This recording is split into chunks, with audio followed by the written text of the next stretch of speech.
2025 കടന്നു പോവുകയാണ്. പട്ടിണിയും ദുരിതവും ചിത്രങ്ങളായും വീഡിയോകളായും ലോകവാർത്തകളിൽ നിറഞ്ഞ ഒരു വർഷം കൂടി വിട പറയുന്നു എന്ന് വേണമെങ്കിൽ പറയാം. കുട്ടികളുടെ മൃതശരീരങ്ങൾ ഭൂമി ഏറെ ഏറ്റുവാങ്ങിയ വർഷം. ഗസ എന്നത് വീണ്ടും വീണ്ടും വേദനയുടെയും സങ്കടത്തിൻ്റെയും ഒരു വേള പ്രതിഷേധത്തിൻ്റെയും കാരണമായി തീർന്ന ഒരു വർഷം കൂടി. ഒരിടത്ത് ബോംബുകളുടെ മാരകമായ പ്രഹരത്തിൽ മരണപ്പെടുന്നവർ, പരിക്കേറ്റ് ചികിത്സ കിട്ടാതെ തകർന്ന ആശുപത്രി കെട്ടിടങ്ങളിൽ ഒന്നും ചെയ്യാനില്ലാതെ അന്ത്യശ്വാസം വലിക്കുന്നവർ, പട്ടിണി എന്നാൽ കുടിവെള്ളം പോലും ലഭിക്കാതെ അക്ഷരാർത്ഥത്തിൽ എല്ലും തോലുമായി ശ്വാസം നിലച്ചു പോകുന്ന കുട്ടികൾ, ഒരു നേരത്തെ ഭക്ഷണം കിട്ടുമോ എന്നറിയാൻ വരി നിൽക്കുന്നവർക്കിടയിലേക്ക് വെടിവെച്ച് ആനന്ദിക്കുന്ന ഇസ്രായേലി സൈന്യം, അവസാനം വെടിനിർത്തലായി എന്ന ആശ്വാസത്തിലിരിക്കുമ്പോഴും മിസൈൽ ആക്രമണത്തിൽ സ്വന്തക്കാർ ഇല്ലാതാവുന്നത് കാണേണ്ടി വരുന്നവർ. കഴിഞ്ഞുപോയ വർഷത്തിലെ മറക്കാനാവാത്ത ചിത്രങ്ങളിൽ ഒന്നു മാത്രമാണിത്, ഗസ. ലോകമനസാക്ഷിയുടെ നെഞ്ചകം കീറിപ്പിളർത്തിയ വേദനയൂറുന്ന കാഴ്ചകളുടെ തീരാപ്രവാഹമായിരുന്നു കഴിഞ്ഞ വർഷത്തെ ലോകവാർത്തകളിൽ ഏറ്റവും പ്രധാനപ്പെട്ട ഒന്ന്.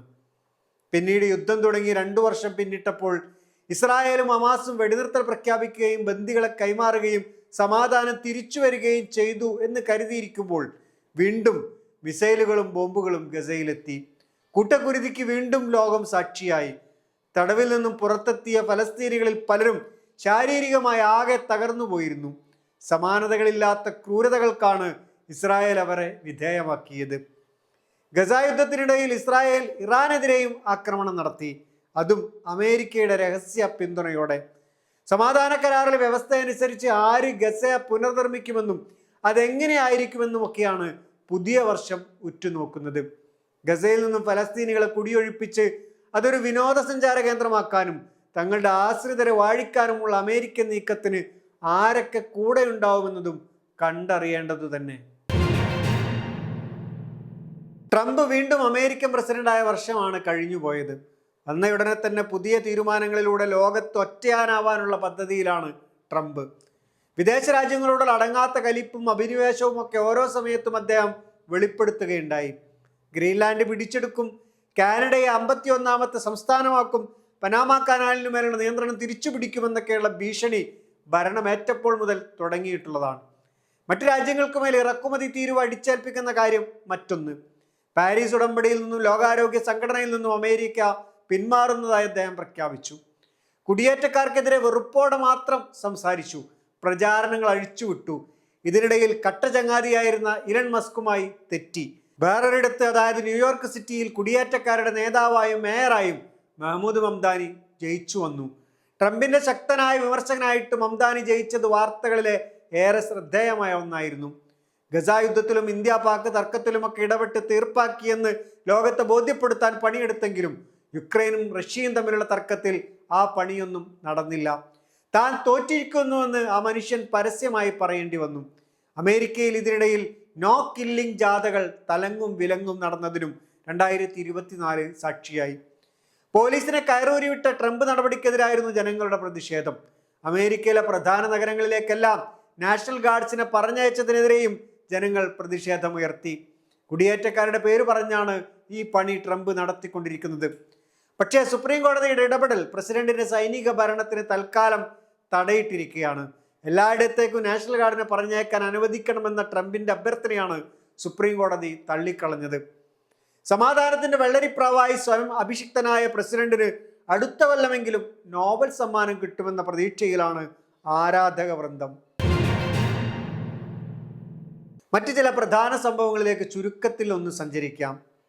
പോപ്പ് ഫ്രാൻസിസ് മരണപ്പെടുകയും ലിയോ 14 പോപ്പായി സ്ഥാനാരോഹണം ചെയ്യുകയും ചെയ്തത് കഴിഞ്ഞ വർഷമായിരുന്നു.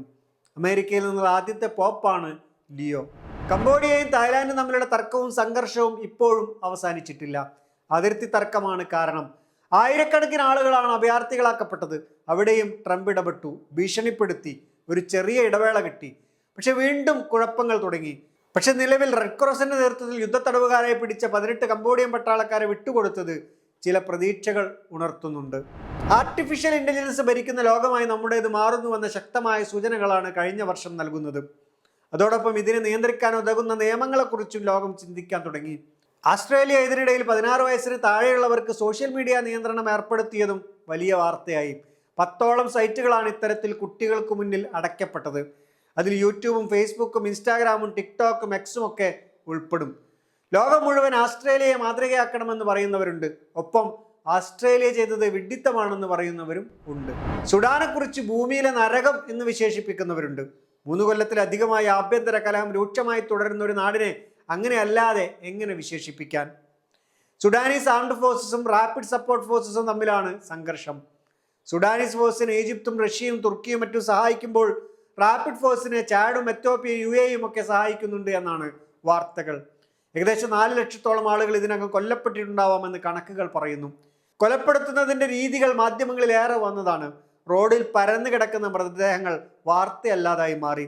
തീർത്തും ഭയാനകമായ രീതിയിലാണ് സ്വന്തം ജനതയെ ആളുകൾ കൊന്നൊടുക്കിക്കൊണ്ടിരിക്കുന്നത്. പട്ടിണിയും രോഗവും വരൾച്ചയും അതിനു പുറമെ. യുക്രൈനിലെ യുദ്ധം തീർന്നിട്ടില്ല. 4 വർഷമായി ഇത് തുടരുന്നു. റഷ്യയുടെ 1/3 ജനസംഖ്യയാണ് യുക്രൈനിലുള്ളത്. യൂറോപ്പിന്റെ സഹായത്തോടെയാണ് അവർ പിടിച്ചു നിൽക്കുന്നത് എന്ന് പറയാം. അത്യാവശ്യം തരക്കേടില്ലാതെ തന്നെ യൂറോപ്പ് സഹായിക്കുന്നുണ്ട് എന്നാണ് വാർത്തകൾ. 286 ദിവസം ശൂന്യാകാശത്ത് കഴിഞ്ഞ സുനിത വില്യംസും ബുച്ച് വിൽമോറും ഭൂമിയിലെത്തിയെന്ന വാർത്തയും കഴിഞ്ഞ വർഷം ലോകം ശ്രദ്ധിച്ച ഒന്നായിരുന്നു. സാങ്കേതിക തകരാറ് കാരണം പേടകത്തിന് മടക്കയാത്ര സാധ്യമായിരുന്നില്ല. സോഷ്യൽ മീഡിയ നിരോധനത്തെ തുടർന്ന് നേപ്പാളിൽ നടന്ന ജൻസി വിപ്ലവമായിരുന്നു കഴിഞ്ഞ വർഷത്തെ മറ്റൊരു പ്രധാന സംഭവം. സാമ്പത്തിക പ്രശ്നങ്ങൾ, അഴിമതി, തൊഴിലില്ലായ്മ, അസ്ഥിരമായ സർക്കാർ എന്നിവയെല്ലാം ഈ പ്രക്ഷോഭത്തിന് കാരണമായിരുന്നു. പ്രധാനമന്ത്രിയുടെ രാജിയിലെത്തിയ പ്രക്ഷോഭം അവഗണിക്കാനാവുന്നതായിരുന്നില്ല. തുർക്കിയിലും ഈ കാലയളവിൽ ജൻസി പ്രക്ഷോഭം അരങ്ങേറിയിരുന്നു. അവിടെയും ക്യാമ്പസുകളായിരുന്നു പ്രക്ഷുബ്ധമായത്. മഡഗാസ്കറിൽ അതേസമയം വൈദ്യുതി ലഭിക്കാത്തതും ജലലഭ്യതയില്ലാത്തതും പണപ്പെരുപ്പവുമായിരുന്നു യുവാക്കളെ തെരുവിലിറക്കിയത്. എല്ലായിടത്തും സോഷ്യൽ മീഡിയ ആയിരുന്നു അവരുടെ പ്രചാരണായുധം. ജൻസി 212 എന്നായിരുന്നു മൊറോക്കോയിലെ പ്രക്ഷോഭത്തിന് അവർ തന്നെ ഇട്ട പേര്. ആരോഗ്യ, വിദ്യാഭ്യാസ, തൊഴിൽ മേഖലയിലെ മാറ്റമായിരുന്നു അവിടെയും ആവശ്യം. പെറുവിലും മെക്സിക്കോയിലും അർജന്റീനയിലും തിമൂറിലുമെല്ലാം ഇത്തരത്തിൽ പുതുതലമുറ രംഗത്തെത്തിയത് വാർത്തകളിൽ നിറഞ്ഞിരുന്നു. നന്ദി.